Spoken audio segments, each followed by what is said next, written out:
He died protecting an alien child on a nameless moon. Now an alien army has crossed the stars to bring him back and to collect a debt no human should owe. Kara Whitfield kept her ear to the hull and listened to the rain. It wasn't water. It was percussive static from the iron squalls sweeping across the scrapyard plain, a kind of storm that made metal sing. The old cargo barge she rented as both home and hangar hummed like a tuning fork, and the hum calmed the dragons. Ash lay curled around her wrist, a coil of charcoal scales in sleepy heat. Sable hung from a ceiling pipe like a silver fruit. One luminous eye slitted open. They were pocket-sized by design, bioengineered, winged, and too loyal for their own good. Kara, elf-blooded, long-eared, and practical to the bone, was cataloging a crate of salvaged medcaps when the outer hatch shook under a heavy knock.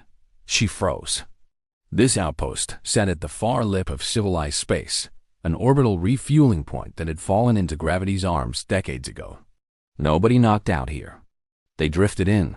They hailed politely by come. Knocking suggested someone had bypassed permissions and wanted her to know it. Sable's eye widened. Ash uncoiled, a tremor racing across his back. Kara slid the medcap tray aside, palmed the short pulse baton, and padded to the inner door. She glanced through the porthole of the entry corridor. The outer hatch camera had died last week, and she hadn't had time to replace it. Typical. She was good with engines and fair with people, but she never trusted the universe enough to plan for the day it would bring trouble gently. The knock came again, followed by a sibilant scrape that made her teeth ache. Not claws. Armor. Kara thumbed the intercom. Identify. Static hissed. Then a voice like polished stone. We are the Rin Valorous. Open. Ash hissed back, tiny chest swelling. Kara's heart stumbled. The Rin were legend even this far out, an elite alien soldiery who served as both honor guard and executioner. Their code of blood and debt had ended wars and started more. The rumor was they never spoke first, never knocked twice, and never lost track of what they were owed. What do you want? Kara asked. Return, the voice said. And witness. There are moments a life folds in on itself like a map. Kara felt time crease, lining up here with a night 5 years earlier on Kepler's Shadow, when she'd been hired to ferry a relief team to a mining colony. Pirates had hit the town first. Smoke had turned the valley into a low sky, and a human man, tall, ragged, foolishly brave, had thrown himself between a slashing blade and a small, gray-skinned child with starlight eyes. She had watched him go down. She had watched the child's guardians, those same silver-armored soldiers, arrive too late to save him. The child had survived. The man had not. Kara thumbed the locks. The outer hatch opened with a sucked breath of pressure. 2 Rin filled the corridor, midnight-polished armor etched with constellations. Between them lay a stretcher. On it, under a translucent stasis veil, was a face Kara knew from the edges of nightmares and the center of a certain kind of hope. Ethan Cole looked as if sleep had forgiven him everything. The scars that had once slashed across his ribs were pale echoes under the veil's light. His hair had grown and rough, his mouth softened by unconsciousness. The last time she had seen him, he'd been red with the kind of blood you don't forget. The first time she had heard his voice, he'd shouted at her to run, to carry the child to cover.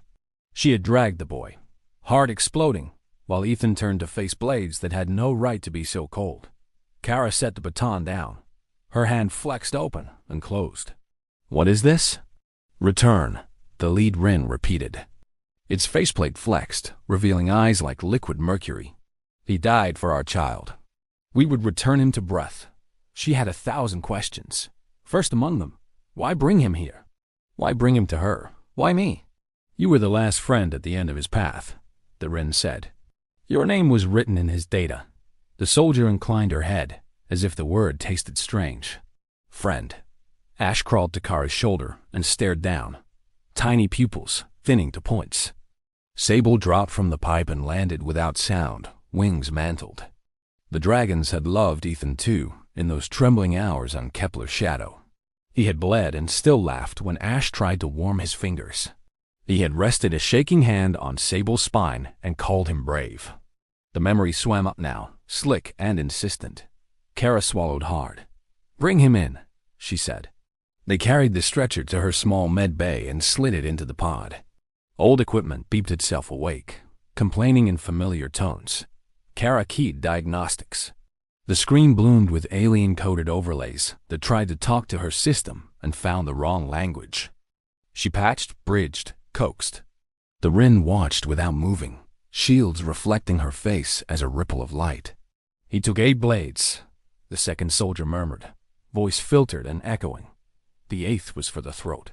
"He asked us not to let the child see him fall." Kara's mouth went dry. "You were there. We were late," the soldier said. "We are not late now." The veil dimmed as the pod system sensed. Heart rhythm appeared, a slow mountain range on the monitor. It was there, soft but steady. The Rin had not lied.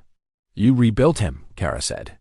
"We preserved what he was and let it remember itself," the leader said.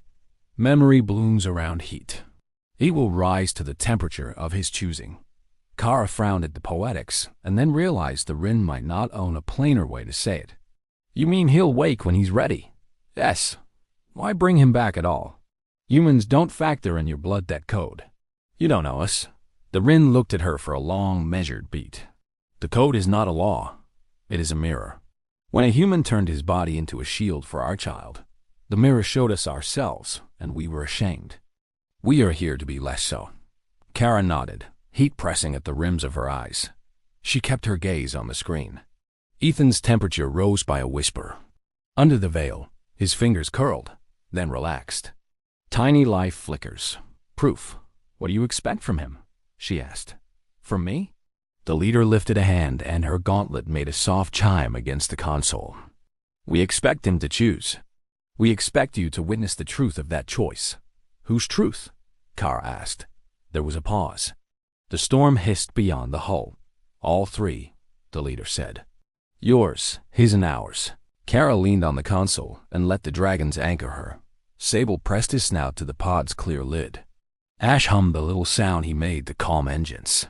She realized she was shaking and told her hands to stop. They listened briefly and then ignored her. Long minutes laid themselves out and climbed into an hour. Kara watched the mountain range of Ethan's heartbeat grow taller. She watched color find his lips. Above her, the iron range softened, each note of it thinning to a hush. "Your child," she said finally. "The one he saved."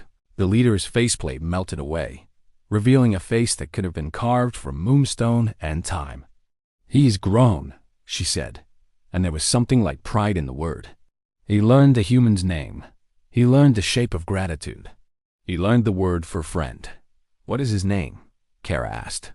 "So," the leader lifted her chin toward the pod. "He is on his way." A chime sounded from the entry corridor, a gentler knock than before, and the hallway lights shifted to a warmer tone. Kara's security feed had returned to life without her asking. It showed a young Rin standing beside her hatch, armor unadorned, face bare. His eyes were clear mercury, his hands empty. A boy by their standards, perhaps a young man by hers. He looked at the camera and did not flinch. When he spoke, the mic caught the unsteady edges around his words. "I would like to see him," Sol said. "I would like to thank him for the 8th blade." The pod sighed. Kara turned. Ethan's eyelashes fluttered, the smallest of storms. His mouth formed a sound that might have been a name. Not hers, not yet, but a path to it. Kara exhaled. For the first time since the knock, she felt the shape of what this could be. Waking is a kind of birth. Death is a kind of chain. Witness is a kind of key. She touched the release. The veil lifted like a sunrise, and the storm outside went quiet, as if the world, too, had decided to hold its breath. Ash and Sable leaned into the hush, 2 warm commas at the end of a long, unfinished sentence. "Welcome back, Ethan," Kara whispered. "You came a long way home." Ethan's first breath sounded like a ship breaking the surface after too long underwater. It trembled and steadied, then found a rhythm, a tide coming home to shore.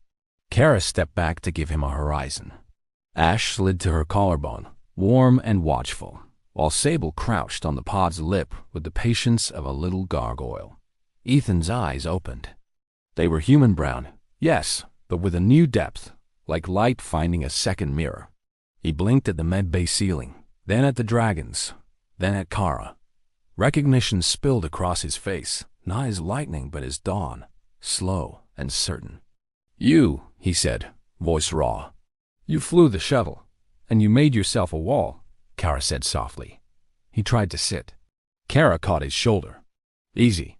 You've crossed a long distance, and not all of it in miles." His mouth shaped a grateful line. "How long?" 5 years, Kara said. He received the number like a silent blow and let it land without flinching. Then his gaze shifted to the door, where the Rin leader stood in still, respectful shadow, and beyond her, in the corridor, a young face waited with patient urgency. "So," Ethan breathed, the name arriving from some deep shelf of memory. The leader inclined her head and stepped aside. Sol entered as if the threshold were sacred. He was taller than the child Ethan had shielded, but he carried the same careful gravity. He stopped at the foot of the pod and, without speaking, placed his palm against the clear lid. Kara disengaged the safety and let the barrier ease aside. Sol's voice wavered. "You asked that I not watch. I watched anyway. I have watched every day since." Ethan's throat worked. He reached for words and found something simpler. He took Sol's forearm in the old soldier's clasp and held it. The room filled with a quiet that didn't need to be named. Kara felt the moment settle, then tilt. The Rin leader spoke. "Ethan Cole, we return your breath. We return it with a request that is not command." Ethan's hand fell. He didn't flinch at her title. Death had sanded him to essentials. "Ask? There is a court beyond the Perseids," she said. "Not of law, but of custom. We must answer there for what we did to keep you, and what we did to bring you back. Some would name our choice an abomination. Some would name it devotion. The court requires a witness who carries human measure." "Me," Ethan said. "You," the leader said. "And the elf-blooded pilot who held our child when the ground was falling away." Kara felt the world climb her spine. "I didn't agree to. The court will convene whether you attend or not," the leader said mildly. "But without you, the scales will tilt under rumor instead of truth." Sol's jaw tightened. "They will ask why a human mattered. They will ask if a life can be a bridge instead of a spear. I want them to hear my answer while you are standing." Ethan looked at Kara, and Kara studied the monitor because it was safer than his eyes. The screen read healthier numbers now. Temperature steady, rhythm sure. No excuse left but caution. Kara set her palm on the pod rail. "You said this wasn't a command." "It is an invitation," the leader said. "But there is more. We have stirred old storms by lifting you out of quiet. The raiders who hunted that mine have changed names and flags, but not hunger. They trade in ghosts. They will come to weigh you like currency." "Who leads them now?" Ethan asked. The leader's faceplate rippled aside. The answer sat like flint in her gaze. "A woman called Varluth. She wants proof that the Rin bleed when you pierce their shame." Kara had heard the name whispered over salvage fires. Varluth caught ships like fish and bled them slow to keep the meat sweet. If the court was a mirror, Varluth was a hole. "So the choice is attend your court or wait here for a butcher," Kara said. "Or run," the leader said. But running turns a straight line into a circle. Ash gave a tiny offended chirp, as if to say he wasn't built for circles. Sable stretched his wings and settled their silver length around Kara's wrists like bracers. Ethan swung his legs over the side of the pod. Kara didn't stop him this time. He stood carefully, the way you stand on a ship that hasn't decided whether it likes you. When his knees steadied, he reached out. Kara offered her elbow. He took it as if it were common and sacred at once. "What did it cost?" he asked the leader. "Bringing me back." "A vow," she said. "A piece of our standing. The return of a relic we had no right to keep." Her gaze lowered almost shy. "And a promise that we would no longer let the mirror hurt us." Ethan looked at Sol. "Do you want me to go?" Sol's answer was simple and shaped like the truth a young man can carry. "I want you to choose. And I want to walk beside that choice." Kara felt the balance tip inside her, as clean as a cut. She had spent years keeping to the edges, running a shop at the last gas station before night. But the universe had knocked, and the knock had been both a request and a memory. "All right," she said. "We go." but we go in my ship, and we go quiet. Varluth has ears. If she hears a cord is moving, she light beacons in the dark. The leader touched her helm, a gesture like a salute. Quiet suits us. Kara's barge was old, but the old ships know how to be silent. She and Ethan moved through the preflight like they had done it together 100 times, because muscle memory cares less about history than about doing the next right thing. Sol strapped in with solemn attention. The Rin leader took the jump seat behind the cockpit and became a statue of watchfulness. Ash climbed to the dash and curled around the altimeter. Sable wedged himself at the viewport's corner and stared out at the scrapyard plain like a king remembering his first mountain. The ion squalls had broken, leaving the air sharp and clean. Stars pricked the sky like thoughts that had finally found their words. Kara lifted, kept the thrusters low, and threaded the barge through the ribs of collapsed gantries and the hands of dead cranes. Her screens stayed dim. Her transponders stayed quieter than prayer. "Tell me about the court," Ethan said, voice soft as wind through wires. "It is called the Hall of Witness," the leader said. "We do not punish there. We remember loudly until remembering changes the next act." Ethan thought about that. "And if remembering is not enough, then we begin again. There is an infinity to trying that we have newly learned." Kara's mouth tilted. "You sound almost human." "That is the insult some will try," the leader said. "We will accept it for the compliment it is." They broke atmosphere. Space unfolded around them with that old, truthful silence that can feel like mercy. Kara set a course that ducked it between traffic lanes and slid under the long shadow of a retired fuel ring. Her knuckles whitened for 3 breaths while she squeezed them around the stick. She let them relax when the collision pings remained polite. The long-range scanner clicked. A ghost pinged back from the far side of the ring, then another, then a third, like fingers tapping the hull from a dark room.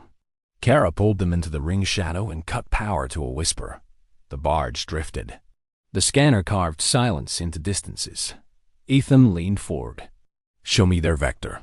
She fed it to the side display.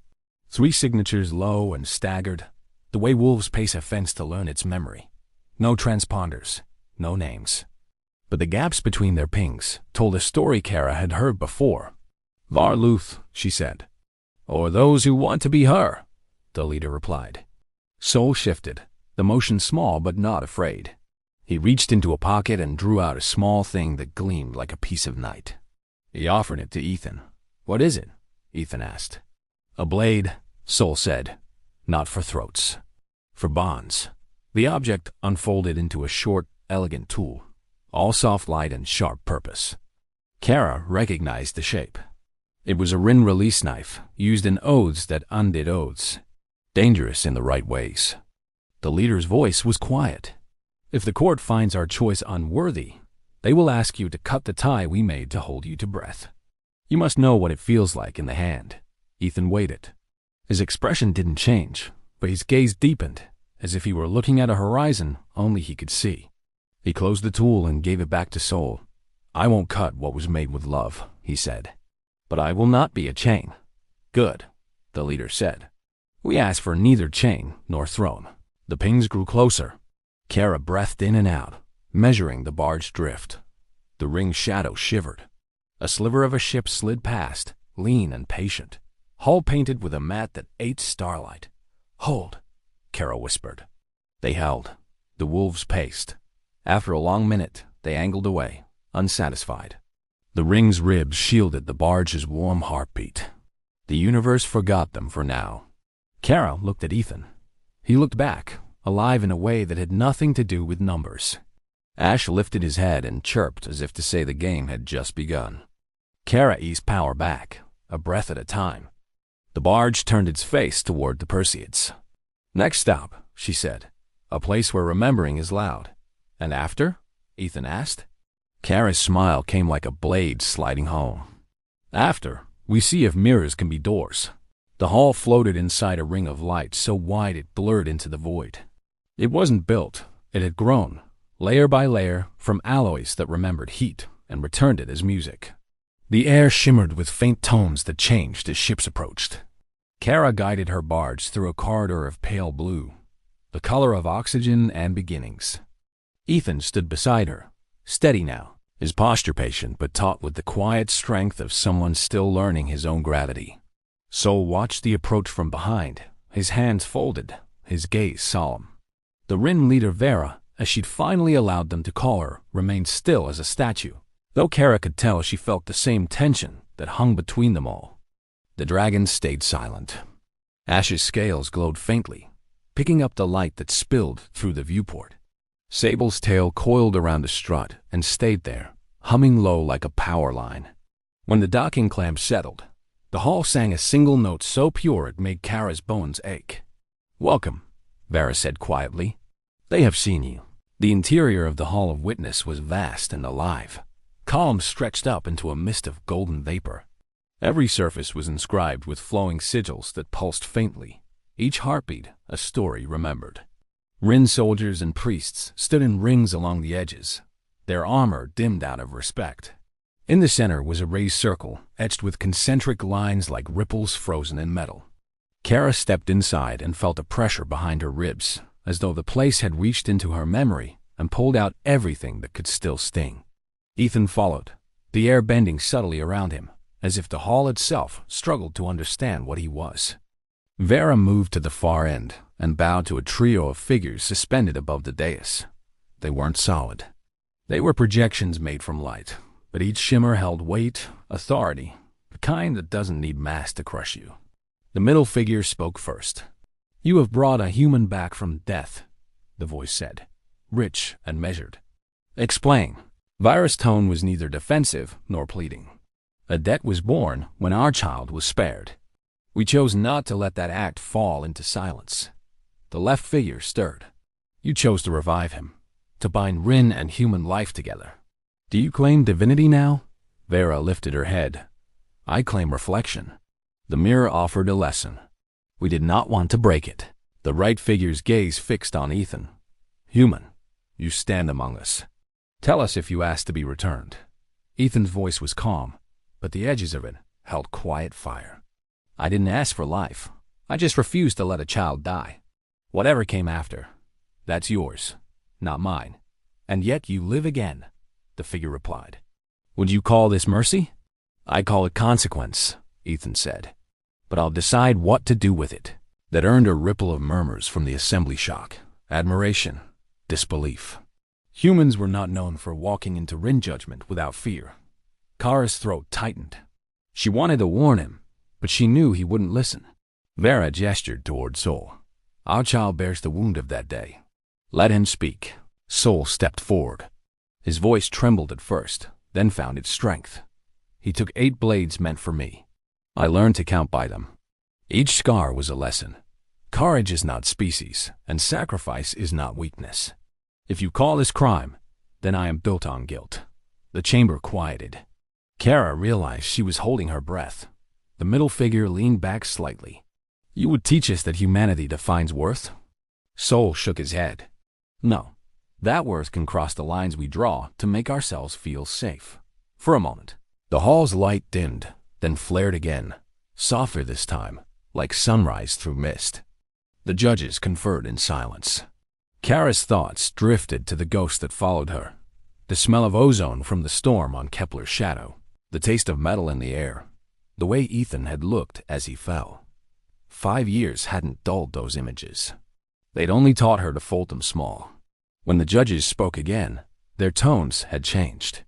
"This act breaks law but fulfills meaning," said the center voice. "We cannot condemn what mirrors our better selves. Yet law must still speak." The right figure turned toward Vera. "The Rin valorous shall relinquish command for 1 cycle. Their blades shall rest. Their time will belong to rebuilding." Vera inclined her head. "We accept." Then the left figure looked at Ethan. "And you, human, what will you do with your borrowed breath?" Ethan hesitated, the air thick around him. "I'll go where I'm needed," he said finally. "But I won't be a symbol. Don't use me to clean your conscience." That startled even the dragon's ash hissed softly, a note of surprise or pride. The judges faded, leaving only their echo. The hall's light dimmed, the ceremony complete.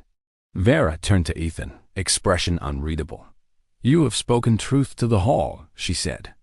but words echoed differently beyond it. "What do you mean?" Kara asked. Before Vera could answer, the hall shuddered. The music that had floated through the air faltered into a discordant scream. From the upper galleries, alarms flared in a tone so sharp it felt physical.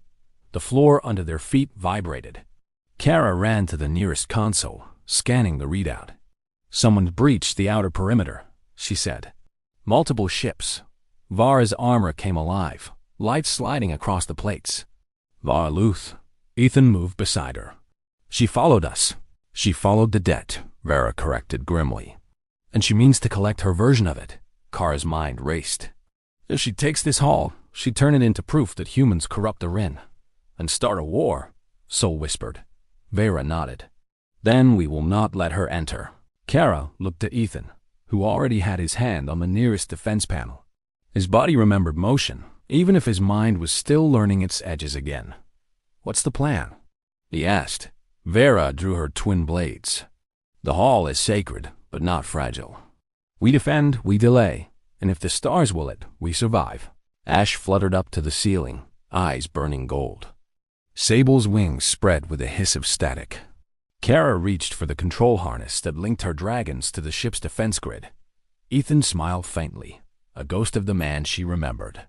Guess dying once wasn't enough. The hall roared as the first impact struck. Light fractured. The mirror cracked. And from the darkness beyond, Varluth's fleet began to fall. The first blast ripped through the outer ring of the hall, scattering molten fragments across the void like burning petals. The hall's resonant music warped into a wounded hum. Kara gritted her teeth and steadied the defense console as the floor tilted under her boots. "Shields holding!" she shouted over the din. But the outer layers bleeding energy fast. Vira's voice cut through the chaos like tempered steel. "Then, we buy time." Ethan was already at her side, his instincts rekindled like an old flame. "How many ships?" "3 confirmed," Kara said, scanning the holographic readouts. 2 destroyers flanking a carrier-class flagship. "They're using cloaked drone clusters. Varluth doesn't do half measures." Sol stood beside the dragons, his hands trembling but steadying with each breath. "She wants the hall," he said. "Not just to destroy it, to show the galaxy it can bleed." Vera nodded grimly. "She believes if she burns the hall, the Rin will forget what shame feels like." Ash chirped, scales flashing amber. Sable coiled around the rail, humming low. Kara felt their energy sync with her heartbeat through the neural link. Her dragons were more than pets. They were partners, breathing parts of her will. "Then let's remind her the hall remembers how to fight," Kara said. Outside, space came alive with motion. The hall's ancient defense lattice unfolded like a blooming star, its silver petals stretching across the black. Energy arcs bridged the void, weaving barriers of light between towers. Each pulse sang a note, and the notes built into a haunting melody, an old Rin war song meant to remind enemies what sorrow could sound like. Kara watched the display flicker with enemy trajectories. "Varluth's flagship is lining up a second volley." Ethan leaned closer to the screen. "That formation, they're herding us toward the lower ring." Vera's jaw set. "She's targeting the memory vault." "The vault?" Kara asked.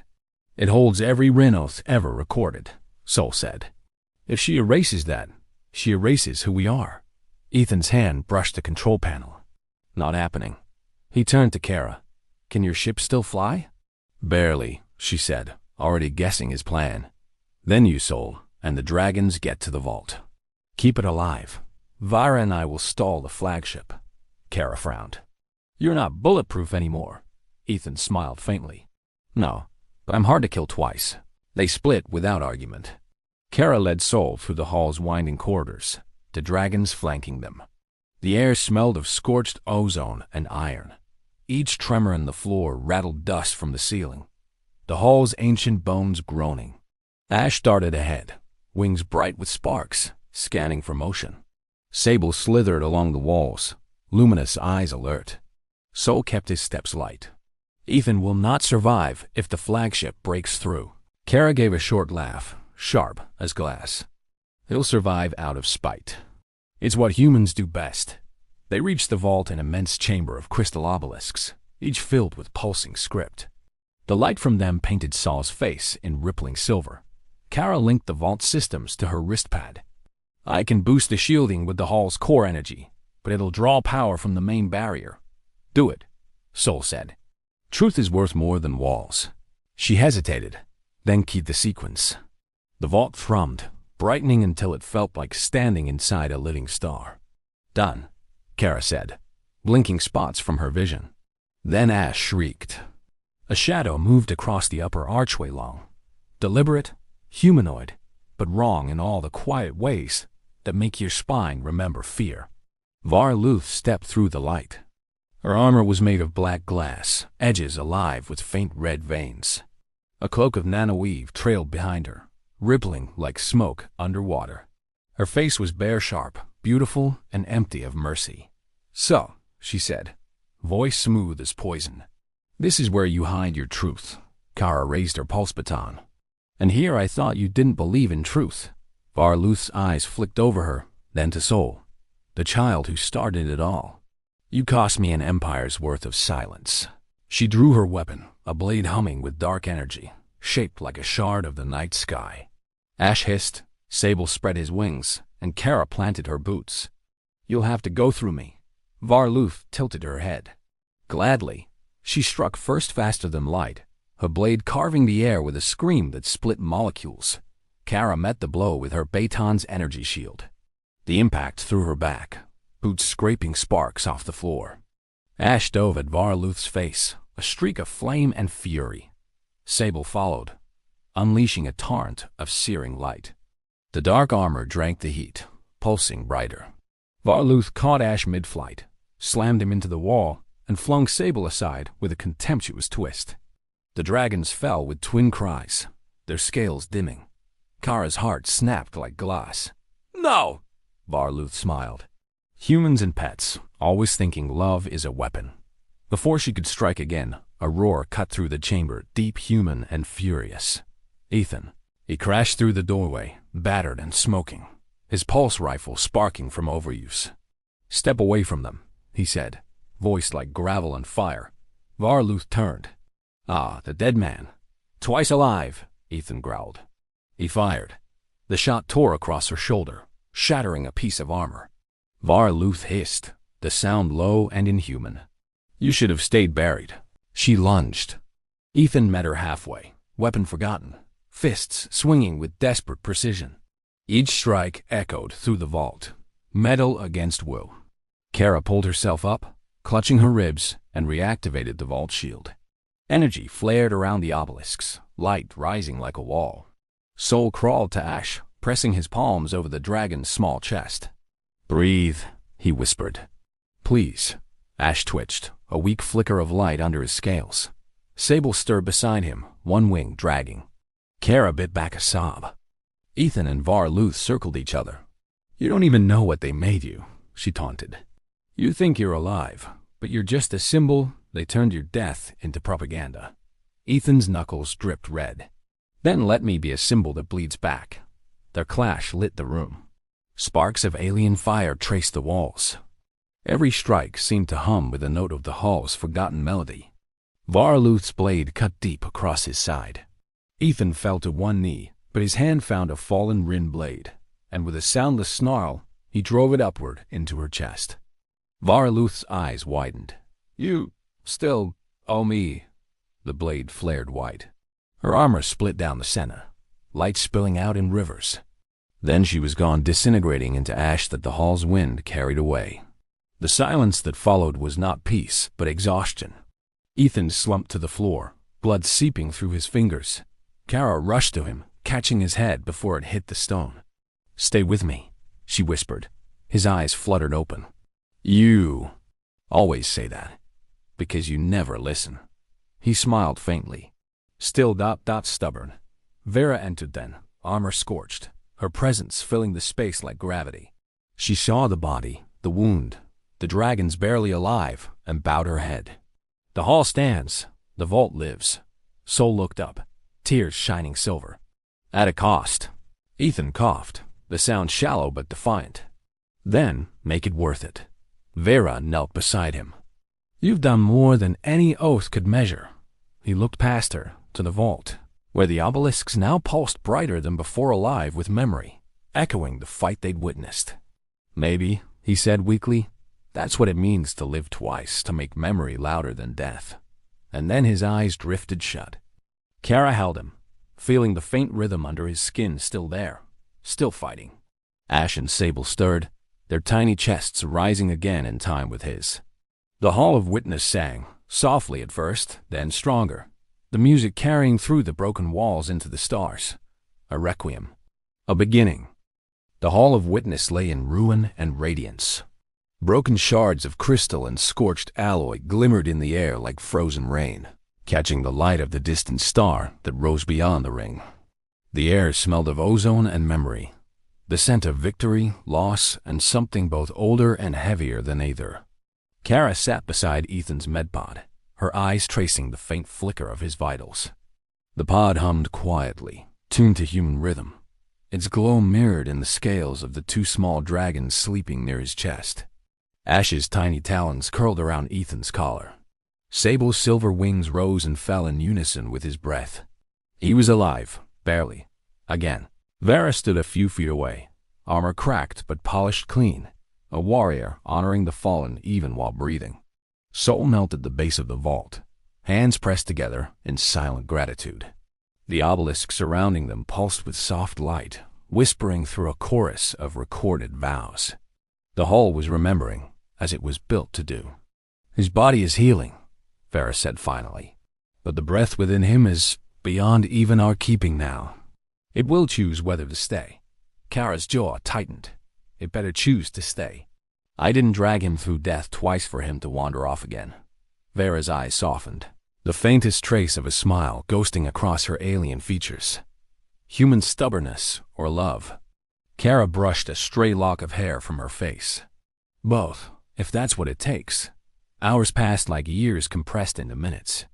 Outside the shattered dome, the Rin fleet arrived in silent formation, their ships spreading like wings to shield the hall. The surviving defenders sent word across every channel. "The hall lives. The memory stands." Ethan stirred. His voice came as a low rasp. "You should have." "Let me rest." Kara turned, relief hitting her like gravity. "And miss your dramatic comebacks? Not a chance." He smiled faintly. "How bad?" "You've been stabbed, burned, and technically resurrected twice," she said. "So, Tuesday." He chuckled, the sound weak but real. "The hall?" "Still standing," Soul said, stepping closer. "You saved it. Again." Ethan blinked up at him, confusion softening into recognition. "You grew up." Saul's lips trembled, then steadied. "You taught me how." Vera approached, kneeling beside them. The court reconvened after the battle. The verdict was final. Ethan frowned. "Verdict?" "You are neither heresy nor miracle," Vera said. "You are proof that meaning can cross bloodlines. The Rin have named this day the Dawn Accord." "The Dawn Accord?" Kara repeated. "A vow that Rin and human will never again stand apart in silence," Vera said. "When one falls, the other remembers loudly." Ethan stared at the ceiling, eyes reflecting the pale light. "That's a good name." "You earned it," Vera said. As did she. Kara lifted a brow. "I'm just a pilot. You are a witness," Vera corrected gently. "And that is rarer than heroes."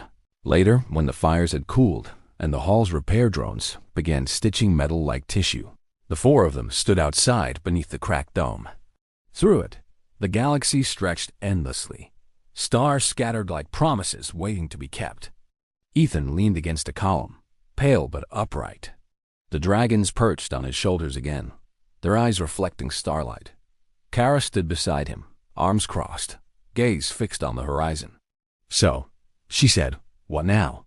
Ethan's voice carried the weight of quiet certainty. "Now we live. Properly, this time. And after that," he smiled, "we find out what else is worth dying for, or better, living for." Soul stepped forward, holding out a small silver band. "The hall has chosen you both as keepers of the Accord," he said. "Not rulers, not soldiers, storytellers. You'll carry what happened here to those who still believe war is the only language that binds species." Kara hesitated. "I don't tell stories." Ethan glanced at her. "Sure you do. Every time you fly, every time you survive. The universe just hasn't learned your accent yet. Soul smiled, placing the band in her palm. Then let it listen. Vera turned her face to the sky. Larluth's fleet will scatter now that she's gone, but echoes remain. The ones who worship conquest will not vanish easily. Ethan nodded. Then we'll make sure the right echoes are louder. Kara slipped the silver band onto her wrist, feeling its weight settle like truth. Where do we start? Vara looked at her, at Ethan, and then at the dragons, who now purred softly, small hearts beating like twin drums of dawn. Start where silence used to live, she said, and fill it with remembering. As their ship lifted from the hull, the broken dome reflected their departure. One human twice alive, one elf-blooded pilot who refused to yield, one dragon pair reborn from flame, and one promise that had learned to breathe. Kara took the controls, setting a course through the shattered stallings toward the Perseid gate. Ethan leaned beside her, gaze distant but warm. Feels different, he murmured. What does? Being alive. Feels earned. Kara smiled faintly.